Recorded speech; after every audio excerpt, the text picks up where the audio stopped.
You received your personal profile earlier. It would have included the 4 colors of insights, along with potentially the 8 factors of engagement and the 12 driving forces. The team report is everyone's personal profile put together into one report to see where each of you is at, as well as how you relate to one another.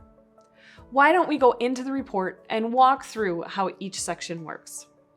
The first section of the report is all about behaviors for your team. You will see a high-level Success Insights team wheel, but let's move past that to the team characteristics. Here, each of the 8 styles is broken down. You'll see how many team members fall into each of the 8 styles. The best part though, there are hints and tips to better understand each of the 8 styles.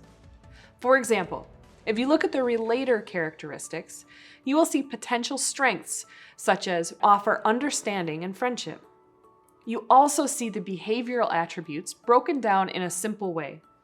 Our relators are very people-oriented and right in the middle between slower paced and faster paced.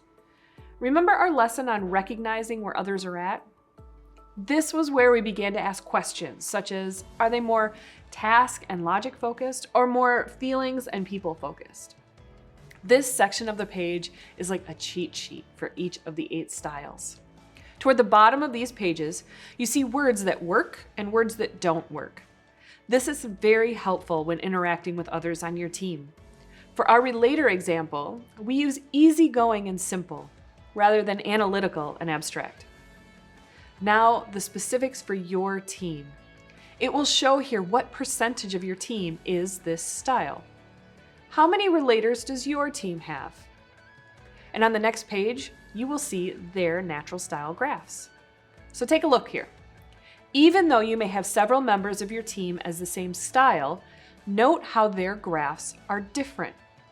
Remember, we have all 4 colors within us, just in our own unique way. On my team, we have a handful of people who are relators. One has yellow and green preferences almost near the top, close to 100%, with blue and red under 20%.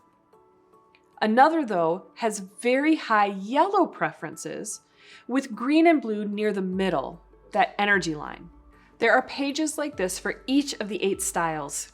Even if you do not have a member of your team representing one of these in their natural style, a page is still included with all the hints and tips around behavioral attributes, value to the organization, words that work and don't work, and their strengths. One page I really enjoy is the team member overview.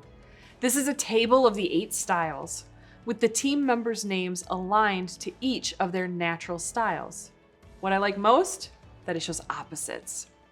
Conductor is next to supporter, persuader next to coordinator, promoter next to analyzer, and relator next to implementer. As you look at your team member overview, do you notice any patterns? Any empty spots on the table? Does your team lean more toward introversion or extroversion? Or maybe there are more with the thinking preferences. Spend some time with this first section of the report. Next, we will explore the team wheel and begin to dig into how your team relates to one another.